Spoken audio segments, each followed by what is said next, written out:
శ్రీశ్రేణి ఛానల్‌కి చిన్నారులందరికీ, శ్రోతలందరికీ కూడాను మరొక్కసారి స్వాగతం. మహానుభావులు మన మహర్షులు అన్న శీర్షికలో మనం ఈరోజు చెప్పుకోబోయే మహర్షి పేరు దత్తాత్రేయ మహర్షి. దత్తాత్రేయ మహర్షి అంటే బ్రహ్మ, విష్ణు, ఈశ్వర అంశంలో పుట్టినవాడనమాట. పూర్వం కౌశికుడనే బ్రాహ్మణుడి భార్య సూర్యోదయం అవ్వగానే తన భర్త మరణిస్తాడని తెలిసి తన పాతివ్రత్యంతోటి సూర్యోదయాన్నే ఆపేసింది. సూర్యుడు ఉదయించకపోతే ఇంకేమైనా ఉందా? అందుకే అందరూ అత్రి మహాముని భార్య అనసూయని ప్రార్థించారట. అనసూయ కౌశిక పత్నిని ఓదార్చి సూర్యోదయం అయ్యేట్లుగా కౌశికుడికి బతికేట్లుగా చేసింది. బ్రహ్మ, విష్ణు, మహేశ్వరులు అనసూయ పాతివ్రత్యానికి మెచ్చి ఏం కావాలో అడగమన్నట్ట. మీ ముగ్గురి అంశతోటి ఓ కొడుకు కావాలి నాకు అని అడిగింది. కోరుకున్నట్లుగానే అనసూయకి చక్కటి కొడుకు పుట్టాడు. ఆయనే దత్తాత్రేయులు వారు. చిన్నప్పటి నుంచి ఈ దత్తాత్రేయుడు గొప్ప యోగి. మిగిలిన మునుల పిల్లలు అతన్ని వదలకుండా తిరుగుతుండేవారు. దత్తాత్రేయుడికి పిల్లలందరూ తన దగ్గరే ఉంటుంటే తపస్సు చేసుకోవడానికి వీలవడం లేదని, వాళ్ళని ఎలా అయినా తప్పించుకోవాలని ఓ నదిలో నీళ్లలో ఉండిపోయాడు. పిల్లలు కూడా అక్కడే ఉండిపోయారు. దత్తాత్రేయుడు లక్ష్మీదేవితో పాటు పైకి వచ్చి ఆటలు పాటలు మొదలుపెట్టేసరికల్లా పిల్లలు అతన్ని అసహ్యించుకుని వెళ్ళిపోయారు. అలా ఎందుకు చేశాడో పిల్లలకేం తెలుస్తుంది? యోగులకు మాత్రమే తెలుస్తుంది. రాక్షస వీరులైన జంబుడు మొదలైన వాళ్ళు ఒకసారి ఇంద్రుడి మీద యుద్ధానికి వచ్చారట. వాళ్ళతో యుద్ధంలో దేవతలు గెలవలేక బృహస్పతిని సలహా అడిగారు. అత్రి మహర్షి కొడుకు దత్తాత్రేయుడు మీకు సహాయం చేస్తాడు అంటూ బృహస్పతి సూచించట. అందరూ కలిసి దత్తాత్రేయుడిని పూజ చేశారు. దత్తాత్రేయుడు యుద్ధం చేయడం నా వల్ల కాదన్నాడు.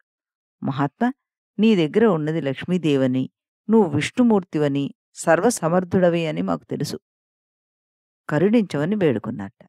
దత్తాత్రేయుడు, మీరు అన్నీ తెలుసుకున్నారు కదా, వెళ్ళి ఆ రాక్షసుల్ని యుద్ధం వంకతో ఇక్కడ తీసురండి. క్షణంలో వాళ్ళని చంపేస్తాను అన్నట్ట. జంపుడు సైన్యంతో అక్కడికి వచ్చి లక్ష్మీదేవిని చూసి ఆమెను దొంగతనంగా తీసుకెళ్ళిపోయాడు. దత్తాత్రేయుడు దేవతలతోటి ఇప్పుడు రాక్షసులు బలహీనం అయ్యారు, యుద్ధం ప్రారంభించండి అన్నట్ట. దేవతలు రాక్షసుల్ని క్షణంలో చంపేశారు. ఆ రకంగా దేవతల చేతే రాక్షసుల్ని చంపేయింపజేశాడు ఈ దత్తాత్రేయుడు. అది కాకుండా ఇంకోసారి ఇంకో విషయంలో ఏం జరిగిందంటే, ఓసారి హైహవంశ రాజుడైన కార్తవీర్యార్జునుడు నాకు ఈ రాజ్యం అంటే ఇంక మొహం మొత్తింది, నేనింక రాజ్యపాలన చేయను, నేను తపస్సు చేసుకోవడానికి వెళ్ళిపోతాను అన్నట్ట.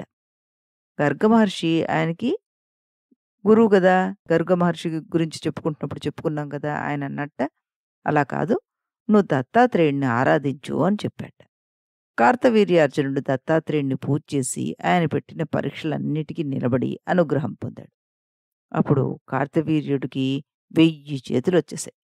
ఇంకా భూమి మొత్తాన్ని పాలించగలిగే సమర్థత, సిరి సంపదలు, భూలోకం, పాతాళలోకం కూడా తిరగగలిగినటువంటి రథం, ధర్మకార్యాల మీద మనస్సు లగ్నమయ్యేట్లుగా వరాన్ని పొందాడు. ఇవన్నీ ఇచ్చాడు గాని, ఎప్పుడైతే అధర్మంగా మహర్షుల్ని బాధ పెడతావో, అప్పుడు నువ్వు చచ్చిపోతావు అంటూ ఒక షరతు కూడా విధించాట ఈ దత్తాత్రేయ మహర్షి. ఆయన అన్నట్లుగానే చివరికి ఈర్ష్యతోటి జమదగ్ని మహర్షిని కామధేనువు కోసం చంపేసినందుకు పరశురాముడి చేతిలో చచ్చిపోయాడు. ఇంత బలవంతుడైన, ఇంత ధర్మజ్ఞుడైన ఈ కార్తవీర్యార్జునుడు. ఎంత గొప్ప వరాలు పొందినా అసూయ చూసారా అతన్ని ఏ విధంగా నాశనం చేసేసిందో? అందుకే పెద్దవాళ్ళు అసూయ ఉండకూడదు అంటూ చెప్తుంటారు. ఇంకో మారేమైందంటే, అలర్కరాజు దత్తాత్రేయుడిని, స్వామి, స్థిరంగా ఉండే జ్ఞానం అంటే ఏమిటి, నాకు ఉపదేశించండి అంటూ అడిగాట. దానికి దత్తాత్రేయుడు, రాజా, నాది అనే మాట విడిచిపెట్టు.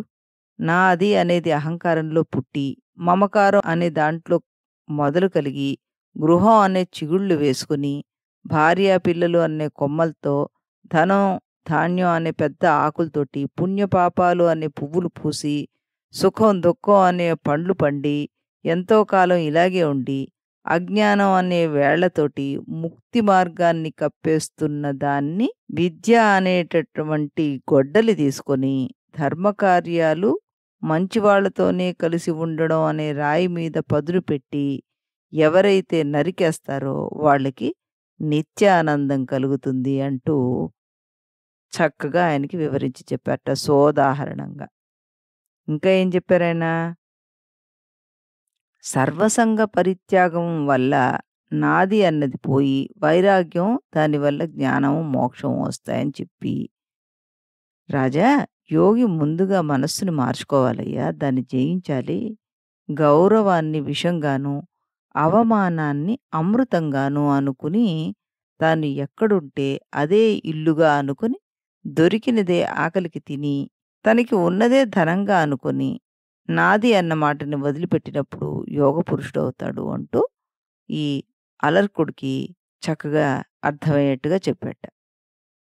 దత్తాత్రేయుడు చెప్పినట్టుగానే నడుచుకుని, కొన్ని రోజుల తర్వాత కొడుక్కి రాజ్యాన్నిచ్చి తపస్సు చేసుకున్నందుకు వెళ్ళిపోయాడు యోగి అయిన ఈ అలర్కుడు. బ్రహ్మ, విష్ణు, మహేశ్వరుల అంశంలో పుట్టి, తల్లిదండ్రులకి మోక్షాన్నిచ్చి, అన్నీ తెలిసి, అన్నీ అనుభవించగలిగి ఉండి కూడా, ఇతరులకి జ్ఞానబోధన చేయడానికి తాను ఆచరించి చూపించాలనుకున్నవాడు ఈ మహర్షి అనమాట. అన్నీ నావి, నాది అనుకోకండి. నాది అనేది విషవృక్షం లాంటిది. దాన్ని ఎలా నరికేయాలో కూడా మనకెంతో చక్కగా చెప్పారు ఈ మహర్షి. మళ్ళీ మనం రేపు మరొక మహర్షి గురించి చెప్పుకుందాం. అంతవరకు సెలవు.